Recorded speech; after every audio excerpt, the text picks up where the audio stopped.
같이 읽습니다. 베드로전서 2장 18절에서 25절 한 목소리로 같이 읽습니다. 시작. 사관들아 범사에 두려함으로 주인들에게 순복하되 선하고 관용 있는 자들에게만 아니라 또한 까다로운 자들에게도 그리하라.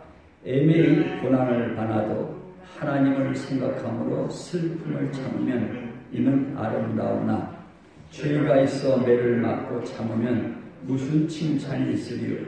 오직 선을 행함으로 고난을 받고 참으면 이는 하나님 앞에 아름다웁니다. 이를 위하여 너희가 부르심을 입었나니 그리스도도 너희를 위하여 고난을 받으사 너희에게 본을 끼쳐 그 자취를 따라오게 하려 하셨느니라.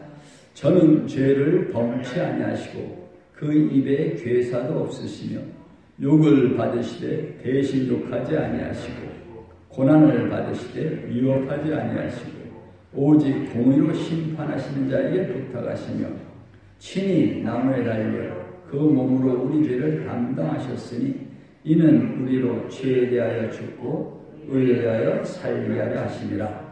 저가 채찍에 맞음으로 너희는 나음을 얻었나니 너희가 전에는 양과 같이 길을 잃었더니 이제는 너희 영혼의 목자와 감독 되신 이에게 돌아왔느니라. 아멘. 어떤 목사님들하고 대화를 하면서 이런 베드로 전서라든지 히브리서라든지 이러한 성경, 요한계시록이라든지 이러한 성경을 서로 논할 때 제가 이제 항상 얘기하는 것처럼 자기의 신앙 수준이, 자기의 믿음의 수준이 베드로 전후서나 히브리서나 요한계시록을 읽을 수 있는 자격이 있느냐라는 이야기를 했습니다. 제가 눈에 피어나는데 성경 전체 창세기부터 요한계시록까지 다 저희들한테 주는 말씀이에요? 아니에요? 아닙니다. 이걸 전부 하나님께서 우리에게 주시는 말씀인 줄 알고 창세기부터 요한계시록까지 공부하는 것, 배우는 것, 공부하는 것이 실제 아닙니다. 그래서 저는 성경을 더 알려고 노력하지 않습니다. 성경의 저자이신 성령님이 여러분과 제 안에 계시면 때에 따라 돕는 은혜, 때에 따라 단비를 내리시듯이 말씀을 생각나게 하시고 말씀을 이끌어 가십니다. 그래서 다 같은 신앙생활을 하는 것 같지만 전혀 아닙니다. 막연하게 예배 드리고 그냥 신앙생활하면 되는 줄 아는 경우가 많이 있는데 아니란 말입니다. 다만 우리 예수생명교회는 교회 이름이 예수생명이니까 아무튼 예수 생명으로 살아가는 실제 일들이 돼야 된다는 이야기죠. 물론 제가 지금 유튜브를 찍고 있지만 이 말씀을 사실 아무나 들어서 실제가 될 수 있는 말씀들은 아니지만은 그러나 말씀을 한번 증거해 보겠습니다. 자, 오늘 이 말씀을 보니까 모든 주인들에게 순복하라, 순종하라는 얘기죠. 또 자기에게 잘해주는 사람한테만 하는 게 아니라 까다로운 자에게도 그리하라 이렇게 말씀이 있습니다. 우리가 이렇게 살기 힘들죠. 그래서 성경에서는 그래요. 그러니까 그렇게 살 수 있는 사람이 이 본문을 읽어야 되는 겁니다. 내가 억울한 일을 당하고 아주 까다로운 상사를 하더라도 정말 그들에게 두려워함으로 아주 순종하며 살 수 있을 사람이 이 말씀을 이제 봐야 된다는 얘기죠. 그래서 19절에 보니까 애매히 고난을 받아도 하나님을 생각함으로 슬픔을 참으면 이는 아름다우나. 자, 고난이 인생에 다 있죠. 이 고난이 올 때에 애매한 고난, 왜 나한테 이런 일이 생겼지? 이런 생각이 든다 하더라도 하나님을 생각함으로 슬픔을 참으면, 고통을 참으면 뭐하다? 아름다운 겁니다.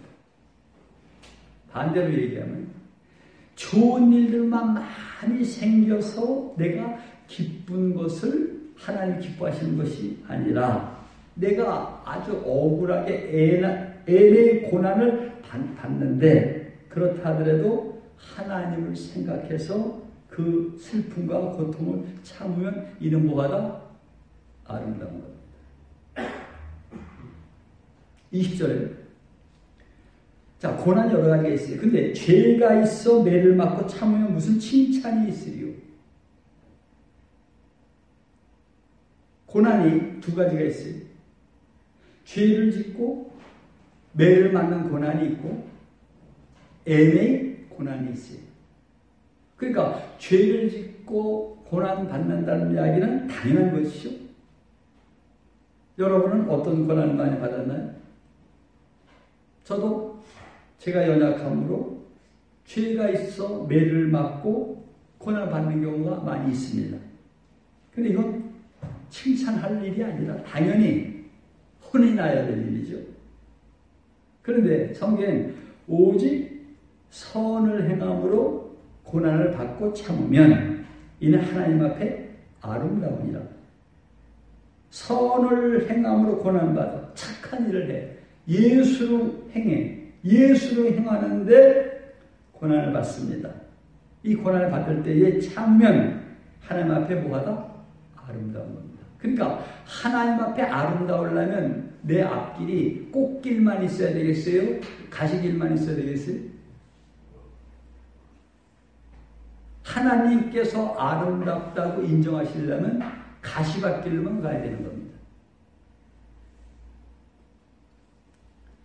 오늘 베드로 사도는 이런 표현을 해요. 이를 위하여 너희가 부르심을 입었으니 무엇을 위하여? 고난 받는 것을 위하여 너희가 부르심을 입었다. 그러니까 예수님의 제자의 길을 가는 사람들은 예수님을 쫓는 사람들은 고난을 받아야 돼요. 왜? 이를 위하여 너희가 부르심을 입었으니 그리스도도 너를 위하여 고난을 받으사. 그리스도도 고난을 받았는데 누구를 위하여? 여러분과 저를 위해서 고난 받으신 거예요. 고난을 받으사 너희에게 뭐를 끼쳐? 본을 끼쳐서 그 자취를 따라오게 하셨느니라. 지난번 설교에 제가 약물의 본이다라는 설교를 한번 했죠. 우리 예수님께서는 약물의 본이 되시려고 우리 위해서 고난을 선택해서 받으신 거예요. 그분은 고난을 찾아가는 겁니다. 우리에게 본이 되어져서 그 자취를 따라오게 하시려고. 그러니까 예수님이 간 길을 따라가지 않는다면 예수 믿는 거야, 안 믿는 거예요? 영적으로 안 믿는 겁니다. 그냥 예수님 좀 아는 거예요. 그 예수님은 22절에 보니까 저는 죄를 범치 아니하시고 그 입에 괴사도 없으시며 아주 순전한 분이시죠. 욕을 받으시되 대신 욕하지 아니하시고. 여러분이 누구한테 욕을 먹는다, 억울한 일을 당한다 하더라도 예수님의 본을 쫓아갈 사람들이라면 같이 욕을 해야 돼, 안 해야 돼? 절대 안 해야 되는 겁니다. 그러니까 이게 안 되면 예수님을 쫓는 게 아니에요. 내 멋대로 신앙생활 하는 거예요, 사실은. 다음에 고난을 받으시되 위협하지 아니해서 막 고난을 받으면 억울한 일을 당하면 내가 한 대 맞으면 10대 맞으면 한 대라도 때리고 싶잖아요. 이 때리고 싶은 것을 안 하신다는 얘기입니다. 그리고 어떻게 해결합니까? 오직 공의로 심판하시는 자에게 부탁하시다. 하나님한테 부탁하는 거예요. 당신이 욕으로 갚지도 아니하시고 고난을 받으시되 위협하지 아니하시고 오직 성부 하나님께 맡긴다 됩니다. 우리들도 세상 살아갈 때에 얼마나 욕된 일 많고 고난이 많고 또 참 위협된 일들이 얼마나 많이 있습니까? 이럴 때에 우리가 해결하려 하지 말고 하나님 앞에 온전히 맡길 수 있을 때에 이 제자의 길을 가는 것이라는 얘기죠. 자, 그랬을 때에 예수님께서 본을 보이셔서 어떻게 합니까? 24절에 친히 그 예수님께서 나무에 달려 그 몸으로 우리 죄를 담당하셨으니, 예수님이 십자가에 달린 것은 우리 죄를 담당하시려고 달리신 것이죠. 근데 왜 그러셨습니까? 이는 우리로 죄에 대하여 죽고 의에 대하여 살게 하려 하십니다. 죄에 대해서는 여러분과 저는 뭐 한 거다? 죽은 거예요. 자, 의에 대해서 살게 하시려고 죽으신 거라. 이러시면서 저가 채찍에 맞으면 너희는 나음을 얻었나니, 이 성경 구절을 가지고 얼마나 신유라든지 예수님 채찍에 맞아서 우리가 나음 얻었다 하니까 어떤 병이든지 예수님께 기도하면 예수님 치료하시고 한다라고 우리가 많은 생각을 했었죠. 그 부분은 일부분만 그런 것이지, 사실은 우리가 나음을 얻었다는 것은 사망에서 생명으로 옮겼다는 얘기죠. 자, 이 부분을 분명히 우리가 한번 생각을 해야 합니다. 그럼 자, 왜 우리는 하나님께서 원하시는 저가 채찍에 맞으면 너희는 나음을 얻었나, 이것을 몸이나 고치고 현실이나 잘 되는 걸로 맨날 생각하느냐? 그 이유는 25절에 있어요. 너희는 전에는 양과 같이 길을 잃었더니, 우리는 다 뭐한 사람이에요? 길을 잃어버린 사람입니다. 그럼 자, 이스라엘 백성들이 구약의 이사야서 이야기인데, 이스라엘 백성들은 하나님을 뭐하는 사람들이죠? 믿는 사람들이죠. 하나님을 믿는 사람들이라 하더라도 길을 다 뭐한 사람들? 잃어버린 사람들입니다. 다 잃어버렸습니다. 그러면 냉정하게 얘기해서 이단들만 길을 잃어버렸습니까? 지금 우리 개신교도 길을 잃어버렸습니까? 길을 잃어버린 겁니다. 이사야서 53장에 보면 다 그릇 행하여 양들이 그걸 지금 인용한 겁니다. 사도 베드로가. 그러니까 너희가 전에는 양과 같이 길을 잃었다. 다시 말하면 하나님이 목자이시지만 길을 잃었다. 그런데 이제는 너희 영혼의 목자와 감독 되신 이에게 돌아왔느니라. 어떻게 돌아올 수 있었나요? 돌아올 수 있었던 유일한 길은 뭡니까? 길을 잃었는데 예수님을 잘 믿고 하나님 잘 믿는 길을 찾아가는 것이 아니라, 내가 곧 길이요 진리요 생명이니, 다시 말하면 길 대신 예수님을 내 안에 모셨기 때문에 목자 대신 하나님 앞에 돌아왔다는 얘기입니다. 다시 말해서 여러분과 제 안에 예수님이 안 계시면 우리는 양이라 하더라도 길을 뭐한 사람들? 잃어버린 사람들입니다. 자, 그런데 저가 채찍에 맞으면 너희는 나음을 입었다. 이 말씀을 한 번 더 생각을 해보려고 해요. 이 말씀을 두리뭉실하게 생각을 하면, 아, 예수님 채찍에 맞았기 때문에 인생의 모든 문제가 해결되겠지라고 생각을 하죠. 그런데 예수님께서 치료하시는, 예수님께서 나음을 주시는 과정을 생각해야 됩니다. 자, 예수님이 우리 안에 들어오시면, 여러분과 제 안에 그분의 말씀을 들어오시면 첫째 무슨 일이 벌어지죠? 영과 혼과 몸이 찔러 쪼개집니다. 이 첫 번째입니다. 그럼 자, 너희가 저가 채찍에 맞으면 너희가 나음을 입었다는 이 말씀이 두리뭉실하게 병이라 고친 나음이 아니에요. 영과 혼과 골수와 몸이 찔러 쪼개졌기 때문에 따로따로 낫는 과정이 있습니다. 다시 말하면 사람의 영도 주님이 안 계시면 죽은 영이죠. 그러니까 영과 혼과 몸을 찔러 쪼갰을 때 내 영이 사는 방법, 내 영이 남을 잇는 방법은 오직 하나, 내 영과 그리스도 영이 하나 되는 것이 낫는 겁니다. 다른 방법 없습니다. 인간의 영을 낫게 할 수 있는 방법이 없어요. 그리스도의 영과 내 영이 하나 됐을 때 내 영이 나음을 입은 겁니다. 그 다음에 내 혼은 어떻게 혼은 어떻게 해서 나음을 입습니까? 저가 채찍에 맞으면 내 혼은 어떻게 나음을 입습니까? 일반적으로 잘못 알면 마음 치료, 내적 치료해서 마음을 고치려고 그래. 안 됩니다.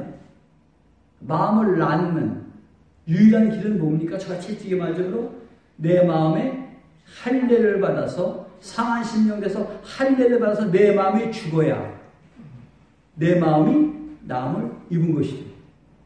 자, 육체만 할례 받는 게 아니라 성경에 보니까 마음에 할례를 받아라 구약에도 나오죠. 마음에 할례를 받는다는 이야기는 내 마음이 세례를 받고 죽었다는 얘기죠. 상한 심령에서 죽었다는 얘기입니다. 이때에 내 마음이 치료를 받는 것이죠. 자, 그러면 내 영이 치료를 받을 때 치료받고 나니까 어떤 존재가 됩니까? 속사람이죠. 내 영과 그리스도 영이 하나 됐기 때문에 결국 예수님이죠. 치료를 받으면 누구예요? 예수님이에요. 자, 내 마음에 상한 심령이 됐고 할례 같은 내 마음이 다 죽어져 버리면 소멸되어가는 과정이면 다 죽어져 버리면 누구 마음으로 바뀌죠? 예수님의 마음으로 바뀌죠. 그러면 예수님의 영과 예수님의 마음으로 바뀐 것이 나음을 입은 겁니다. 다른 마음 없습니다. 몸은 어떻게 낫습니까? 일단 세상에서 사람 몸을 아플 때 고치는 약이 있고 의사가 있죠. 일단 그쪽으로 의뢰를 하죠. 그런데 의사도 고칠 수 없고 약도 안 듣는 경우에는 만약에 그런 경우가 있다고 하면 성경에서 분명히 채찍에 맞으면 너희는 나음을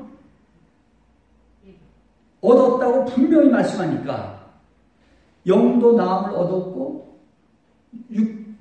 마음도 마음을 얻었으니까 이 몸도 마음을 얻어야 되잖아요. 이 마음을 얻는 방법이 뭐가 있겠습니까? 여러분, 성경에 수도 없는 아픈 사람들 예수님이나 하나님의 사람들이 사도들이 고치죠. 그러한 일들이 우리나라에도 전 세계에도 굉장히 많이 있었죠. 결국은 우리 안에 예수님이 계시다면 저가 채찍에 맞음으로 너희가 나음을 입었다는 이 말씀은 우리 예수님은 아주 전 우주에서 아니 어떤 세계에서도 가장 위대한 무엇이죠? 의사인 겁니다. 영도 치료하시고 마음 치료하시고 육도 치료하시는 거예요. 그럼 자 대의사가 가장 위대한 의사가 모든 걸 가지고 어디 안에 계셔? 내 안에 계시죠. 자, 내 안에 계시기 때문에 영도 치료하시고 혼도 치료하시기 때문에 몸도 반드시 치료하시는 겁니다. 그러나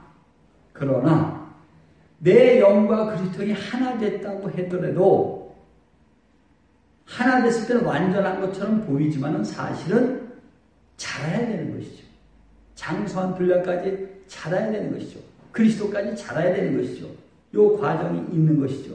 또 내 마음도 할례를 받지만은 하루아침에 다 없어지는 게 아니라 소멸되어져 가는 과정이 있는 것이죠. 마찬가지로 몸도 마찬가지입니다. 그래서 하나님의 은혜 따라 하나님께서 그 사람에게 맞게끔 그 사람의 믿음에 맞게끔 치료를 하시는 거예요. 그래서 저는 현대의학을 다 부정하는 건 절대 아닙니다. 그러나 현대의학에서 도저히 할 수 없는 걸 하더라도 실제로 예수님이 내 안에 계시면은 바울에게 이런 표현을 한 것처럼 네 은혜가 족하다. 아무리 바울이 간절히 기도해도 네 은혜가 족하다고 그렇게 안 고쳐주실 수는 있겠지만 그러나 하나님 보실 때에 고치고자 하시면 치료하고자 하시면 저가 채찍에 맞으므로 뭐예요? 우리는 나음을 입은 거잖아요. 이걸 믿는 게 믿음입니다. 자, 말씀을 정리합니다. 하나님의 말씀이 들어오면 여러분들은 찔러 뭐해? 쪼개서 나눠주는 겁니다. 내 전체를 가지고 맨날 하나님 믿는다고 하는 건 다 착각이에요. 믿을 수가 없어요. 여러분 마음이 온전해요? 왔다리 갔다리 해요? 이랬다 저랬다 그러죠. 무슨 마음인데 내 마음을 믿지 못하기 때문에 내 마음에 남을 입으려면 내 영과 몸과 찔러 쪼개서 따로 떨어졌을 때 하나님께서 상한 심령 주셔서 마음의 할례가 돼갖고 내 마음이 사라지기 시작해야 예수님 마음은 바뀌는데 그 바뀌는 약도 바뀌는 모든 존재도 뭐로만 바뀌는 거예요? 예수님만 바뀌는 거예요. 예수님만 바뀌는 거예요. 자, 그러니까 우리는 육이 아무리 아파도 결국은 신령한 몸으로 바뀌잖아요. 신령한 영, 그렇죠? 신령한 마음, 그렇죠? 예수님 마음이니까 신령한 몸까지 바뀌는 거잖아요. 그러면 너희가 그분이 채찍에 맞으므로 너희가 나음을 입었다는 이야기는 내가 이 땅에서 병이나 고치고 문제를 해결하는 얘기가 실제요? 아니에요? 부분적인 겁니다. 이거는요, 일반 교회에서 무지하게 설교하는데 저가 채찍에 맞으면 맨날 병 고친다는 이야기는 일반 그 사람들이 볼 수 있는 성경이 아니에요, 이거는. 왜 내 영이 죽었고, 내 마음이 죽었는데 몸만 고치고 뭐 하냐고요. 그러니까 영도 고치고, 마음도 고치고, 몸도 고쳐야 하기 때문에 찔러 쪼갠단 말이에요. 찔러 쪼개서 그분이 대의사가 돼서 내 영이 하나 돼가지고 속사람 생겨서 내 양 살리고, 내 마음에 할례를 주셔서 내 마음 죽어가고 소멸돼서 그리스도의 마음으로 바뀐 다음에 그것을 또 살리신 것이고, 그러니까 내가 죽어야만 그분이 내 안에서 사시는 거 아니에요? 그렇기 때문에 실제로 이 길을 가는 사람들은 내가 영적인 나이, 신령한 내 육적인 나이를 아는 겁니다. 내가 지금 한 19살 됐나 20살 됐나 아는 겁니다. 30살 되면 예수님이에요. 그러면 17살, 16살 되는 가정 속에 속사람은 잘하지만 겉사람 흔적들이 나오고 여러 가지 문제들이 많이 나오죠. 근데 사람들은 뭐라도 그걸 보는 거예요. 저는 절대 사람 정죄 안 합니다. 왜? 인간은 전부 짐승이에요. 인간은 무슨 소망이 있다고 정죄를 하고 무엇 있다고 칭찬합니다. 그래서 여러분 오늘 이 말씀 통해서 예수 채찍에 맞았는데 너희가 나무 입었다고 하는 이 말씀이 막연하게 병 고치는 이런 말씀이 아니고 내 영도 살려야 되고 내 마음도 죽여야 돼. 다 죽여야 주님을 바뀌는 거야.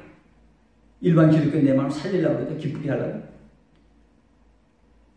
내 몸은 고난을 받으면서 마음의 연단을 받으면서 이 과정을 잘 가야만 오늘 그리스도도 너희를 위하여 고난을 받으사 너에게 돌리키죠. 그 자체를 따라오게 하셨느니라. 그분 따라오게 하시려고 하는 것이 그분이 채찍에 맞으신 건데 우리 그냥 병이나 고치는 건 좀 착각했다.